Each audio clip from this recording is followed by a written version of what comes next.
Kita melanjutkan bahasan sirah saudara seiman dan kita masih di hiruk-pikuk dan luar biasanya dan dahsyatnya perang Badar.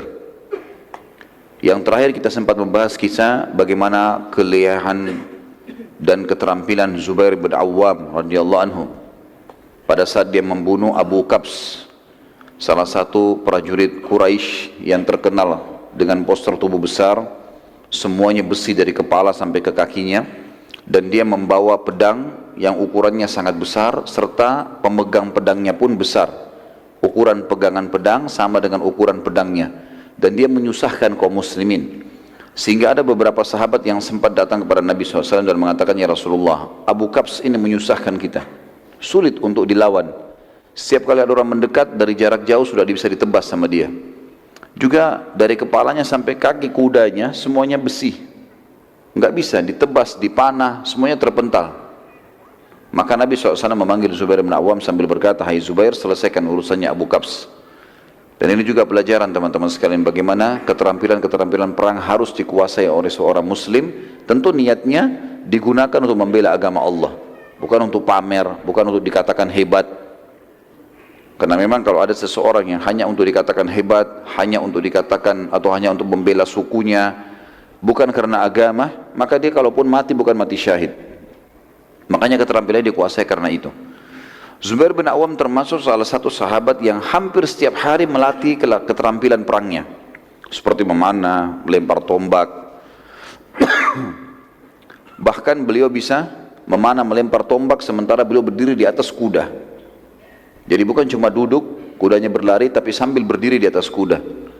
Dan ini salah satu metode yang dipakai oleh Zubair untuk membunuh Abu Kabs, yang memang posturnya lebih tinggi tubuhnya dan kudanya juga besar. Maka Zubair bin Awwam mengelilingi Abu Kabs sambil mencari mana posisi yang tepat. Dia bilang, Abu Zubair mengatakan, saya tidak temukan sedikit pun celah yang bisa saya membunuh Abu Kabs ini kecuali di antara dua matanya. Antara dua mata di situ rupanya bukan ditaruh besi, tapi ditaruh semacam kulit hewan.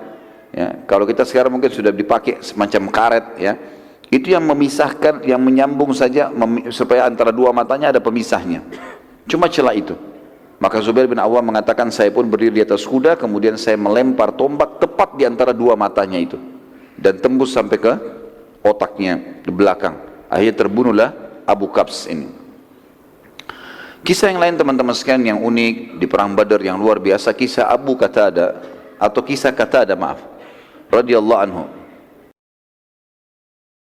Qatada radhiyallahu adalah seorang sahabat yang tampan, yang gagah ya.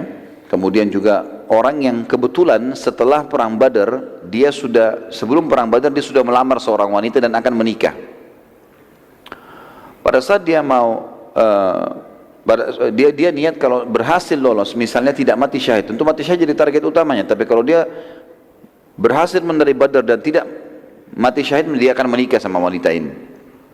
Di perang Badar, lagi berkecamuk peperangan, Qatadah radhiyallahu anhu ya, ini mendapatkan serangan satu anak panah yang kena ke bola matanya, sampai membuat anak panah itu saking cepatnya dan kerasnya anak panah itu lemparannya, terlempar kemungkinan ini dari jarak sangat dekat, sampai membuat bola matanya, kelopak mata dan bola matanya kata ada rusak ya. Kena, rusak, berdarah semua, sobek, kemudian bola matanya keluar, tergantung, tinggal ditahan dengan sedikit dari urat saraf ataupun kulitnya. Waktu melihat kejadian tersebut, otomatis Qatada duduk, kesakitan. Beberapa orang sahabat sempat melewati Qatada sambil mengatakan, wahai saudaraku, sudah tidak ada gunanya sekarang matamu ini, dan ini menghambatmu sekarang. Kamu tidak akan bisa memperoleh pahala perang, jihad, pahala mati syahid hanya karena matamu ini. Kami potong saja, biar kamu bisa berperang. Dan ini juga pelajaran teman-teman, bagaimana semangat para sahabat. Bukannya kena matanya tepatnya rusak disuruh pulang ke Madinah, atau disuruh istirahat di kemah, dimotivasi untuk ikut lagi. Potong matamu, perang lagi. Maka Qatada pintar di sini. Dia mengatakan, ajak saya, bawa saya ke Nabi SAW. Saya mau ketemu sama Nabi SAW. Dibawalah ke arah kemahnya Nabi SAW. Begitu Nabi SAW lihat para sahabat lagi menggotong Qatadah ini, beliau tersenyum. Orang-orang sahabat bertanya, betul kok orang matanya keluar, Nabi SAW senyumin. Lihat Qatadah. Tapi Qatadah sudah faham. Nabi SAW bilang kepada mereka semua, termasuk Qatadah di sini jadi target, wahai Qatadah, kalau kau mau, saya akan berdoa kepada Allah, matamu sembuh. Bisa utuh kembali nih, sembuh total. Kembali matamu semuanya. Tapi kalau kau mau bersabar tanpa mata, karena ini matamu rusak di jalan Allah, kau dijamin masuk surga. Maka Qatadah diam sejenak. Pilihannya cuma salah satu ini. Sabar masuk surga, tapi tanpa mata. Berarti menikah juga nanti kalau lolos tidak ada matanya satu. Ya. Atau, gitu kan? Dia diobati cuma belum ada jaminan surga. Ini dapat tiket ini. Ini tiket gratis, silakan tinggal masuk surga. Yang penting sabar. Maka yang terjadi, Qatadah berpikir sejenak, lalu dia mengucapkan kalimat ini, riwayat-riwayatkan Imam Bukhari. Kata beliau, ya Rasulullah, doakan kepada Allah agar mata saya sembuh, dan juga doakan agar saya masuk surga. Dua-duanya. Dan sebagian ulama hadis mengatakan kemungkinan ini sebabnya kenapa Nabi tersenyum. Nabi SAW sudah dapat informasi dari wahyu, kalau akan begini jawabannya Qatadah. Maka ada dua riwayat Bukhari. Yang pertama dijelaskan kalau Nabi SAW sudah dilepaskan dia anak panah tadi, memegang bola mata tersebut dan memasukkan dengan telapak tangan beliau yang suci alaihi salatu wassalam. Kemudian beliau berdoa kepada Allah, lalu ditarik tangannya. Begitu Nabi SAW tarik tangannya, riwayat yang pertama mengatakan Qatadah sendiri yang ceritakan. Dia mengatakan waktu Nabi SAW tarik telapak tangannya, saya tidak bisa membedakan mana mata saya yang rusak dan mana yang bagus. Bayangkan kalau kita di posisi Qatadah, teman-teman, matanya sudah rusak, jelas-jelas berarti ini sebelah kanan udah nggak bisa ngelihat. Tapi dengan hikmah Allah, jadi dia bisa bedain itu, ini terang, ini nggak bisa melihat sama sekali. Sekarang tiba-tiba dua-duanya bisa melihat. Dan dia bilang saya tidak bisa bedakan yang mana rusak dan mana yang mana tadi tidak rusak, karena sempurnanya. Riwayat yang kedua, para sahabat yang memberikan kesaksian, mereka mengatakan, kami menyaksikan pada saat Nabi SAW menarik telapak tangan beliau dari mata Qatadah, maka kami sendiri tidak bisa bedakan mana mata Qatadah yang rusak tadi. Kan ini sudah sobek, kena anak panah, sobek kulitnya, bola matanya sudah rusak. Ini kembali utuh seperti semula. Dan ini ulama masukkan dalam satu mukjizat Nabi sallallahu alaihi wasallam di dalam perang Badr. Termasuk kisah yang luar biasa terjadi selain kisah Zubair bin Awam, selain kisah tadi Qatadah, ada kisah yang lebih luar biasa kalau menurut saya.